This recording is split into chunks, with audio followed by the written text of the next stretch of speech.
It's been a pretty interesting couple of weeks on YouTube for me. As you probably know, my channel has been really suffering for the last couple of years. And then all of a sudden, YouTube, I don't know what happened. Well, I do know what happened. YouTube got focused on shorts videos, you know, those shorts. And so they were really trying to eliminate, I think, the long form videos. Well, they realized that, you know, losing $4 billion in 2 years was just too much. So they decided to bring back long videos. So they're starting to show them out a little bit more than they used to.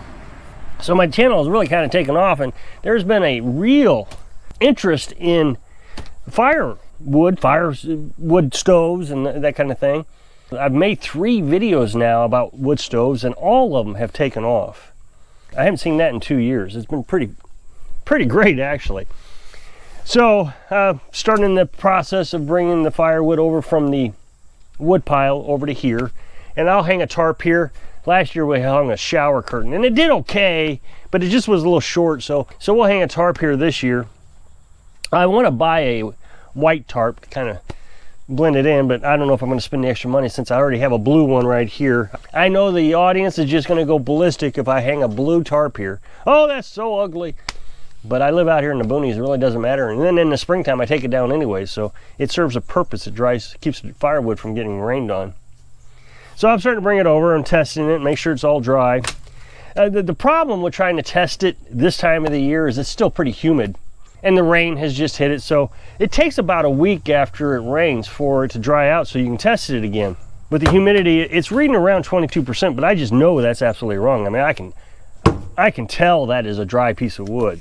I'm not too worried about it, but once the humidity drops around October, this will probably be down in the 15% range. I got some in the house that is reading 15%, and that's important. I'll link videos up next box at the end of this video that talks about the importance of dry wood.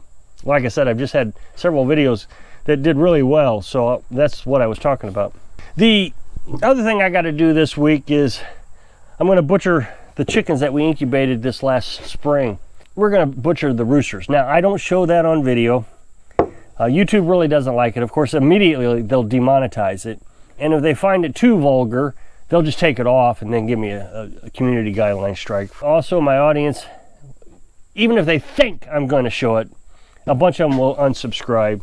But there are videos out there that show you how to butcher. And I absolutely think it's vitally important that you learn how to butcher animals.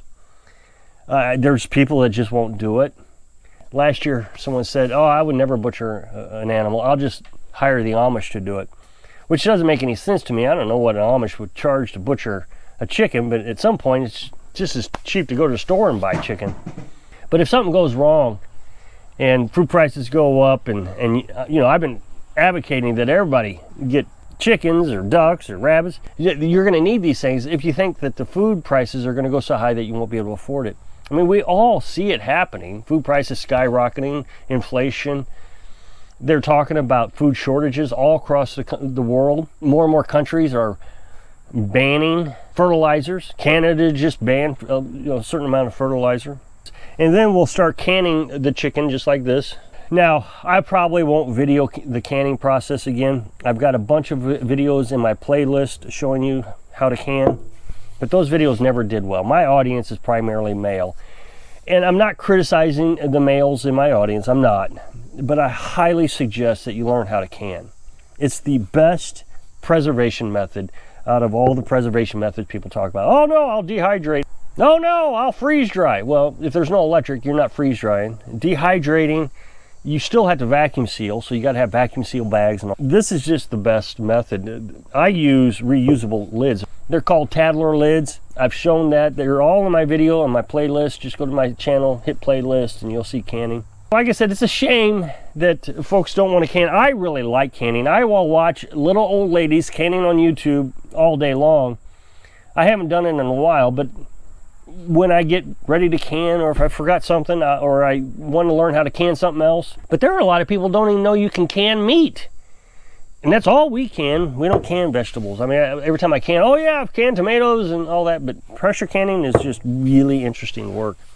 And I suggest that we learn how to do it. If something goes bad, you're going to need to know how to preserve food. You're not going to have a freezer. In these previous videos, I've been talking about governments wanting to ban wood stoves. And of course, I get a lot of commenters, oh no, they're never going to ban wood stoves. They can't do that. I had one commenter today, well, they'll never be able to take the wood stoves out of the house. Well, of course not.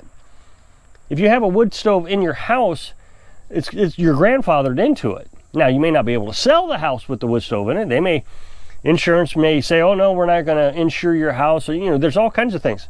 But if in New York last year, and I'm going on memory, so I may not have all the facts straight, but just something to this effect, New York passed a law where you can't buy new wood stoves, is my understanding. Now, that may not be true, but that's my understanding. Then they said that you can only buy certified permitted firewood, which means, I guess, that a guy who cuts down a tree has to be licensed, and he's the only one that can sell firewood, and you can only buy it from him. And if it's not licensed and marked and tagged and all that, it reminds me of like hunting license. I can only hunt if I have a hunting license, and then I got to tag the deer and all that stuff. So it kind of reminded me of that. But if you do look, Seattle or Washington, I'm not sure if it's just a city or if it's a whole state, and Portland or Oregon, I'm not sure if it's a city or a state, has banned firewood, fire burning, wood stoves, that kind of thing. And then all throughout the world, different countries have banned them. That's interesting considering that more and more countries are struggling to figure out how to heat their country. We hear about in Europe all the time that we hear about Europe, they're going to really be cold this year. They don't have any heat. In Germany, they've already bought up all the firewood. It's all gone. I think it's in Poland, they've bought up all the coal. I guess in the UK, energy prices went up like 1,000% or something. It's insane. Here they are, they're trying to ban firewood, but at the same time, making it almost impossible to heat yourself. Well, you don't even have to be a conspiracy theorist anymore to kind of understand what's going on. This group of people that gather in meetings all the time, and they talk about the economy. I can't use the term, but a lot of people know who I'm talking about. They've already said that they're trying to eliminate the population. And most people will agree, the world's overpopulated, you're going to have to do something about that. Well, they are. They're trying to do something about it. So they're going to starve us, and they're going to freeze us out. As I talk about firewood, more and more people are saying, well, I don't have access to firewood. What am I going to do? Can I burn coal in your wood stove? Well, I don't think you burn coal. I mean, it's designed for firewood. And I know there's going to be people out there, oh no, you can do it. But I've talked about the safety of things and the reburners in the wood stove. And again, that'll be in this video that is on the up next box. But there are other things you can do to prepare if you think the energy prices are just going to be way too high. Last year I talked about a pellet stove. They're kind of like a wood stove. I think they use some sort of vegetation, maybe corn or something, I'm not sure. And I'm not an expert on them, but I did see a comparison between a wood stove and a pellet stove. Even the guy who's doing the comparison, he sold both of them. It was a salesman. He preferred the wood stove. Now, the wood stove takes a lot more work. Obviously, you got to cut the wood or buy the wood. You got to carry the wood. You got to sit down on the floor. You got to start the fire, all that stuff. Now, pellet stove's pretty nice. You can buy these pellets. They come in 40-pound bags. On average, it's $5 a bag, and on average, you use about 100 bags per season. Now, that was average. If your house is bigger, it's going to take more. If your house is small, it's going to take less. If you live in one area, it's going to cost more. If you live in a different area, it's going to cost less.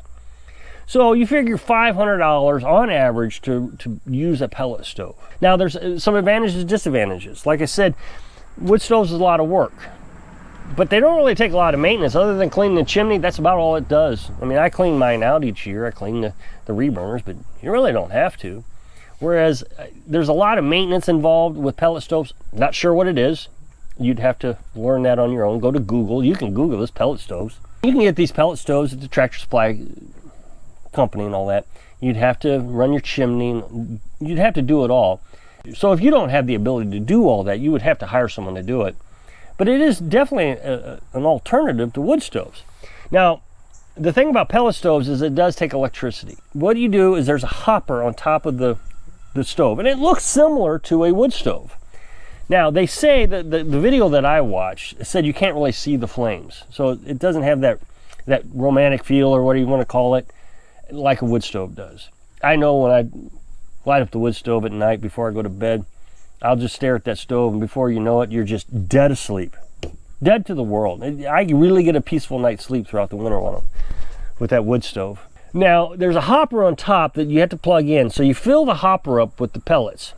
And as the temperature changes, it feeds more pellets down into the stove, and those pellets produce the heat. I guess they catch on fire. I know my mom has discussed putting a wood stove in her house, but she's getting up in age, and an alternative to that, if she can't do the firewood thing, would be a pellet stove if she is worried about fuel prices. There's still costs involved, don't get me wrong. I mean, it's $500 a season. If you're paying $1,000 for natural gas, then obviously this might be a good option. And we don't know where prices are going to go with natural gas. Obviously, we don't know where prices are going to go with pellet stoves either, but you might be able to get through the season. Now, it's my understanding that pellet stoves cost more than wood stoves.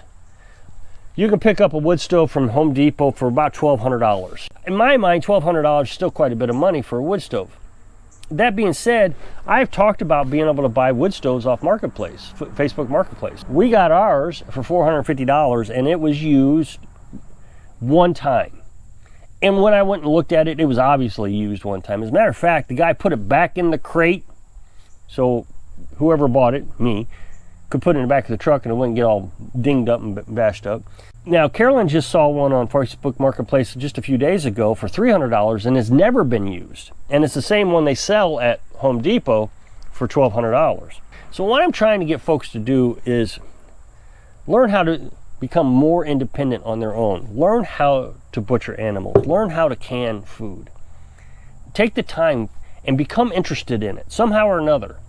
I know it's not quite as fun as tearing apart a lawnmower or doing whatever your hobbies are, but these skills are going to be necessary, I imagine, sometime in the future. People survived the Depression by knowing these skills. My grandmother knew these skills. Now, things have gotten safer with canning food. You go buy yourself a canner from Walmart, Presto canner. It comes with a book instructions on how to can chicken and rabbit and deer and all kinds of stuff, beef. Whereas back in the day, I don't even think my grandma knew she could pressure can meat. What they used to do, and it's very dangerous, is they would put the lard in with their meat, and that would seal it up. And apparently they thought that was safe, but there was a lot of botulism back then. If you'll click this up next box, whatever side of the face it is, that way you can check out what I've been saying about them banning wood stoves. So I hope I can inspire you to learn new skills in case something does happen. Thanks for watching.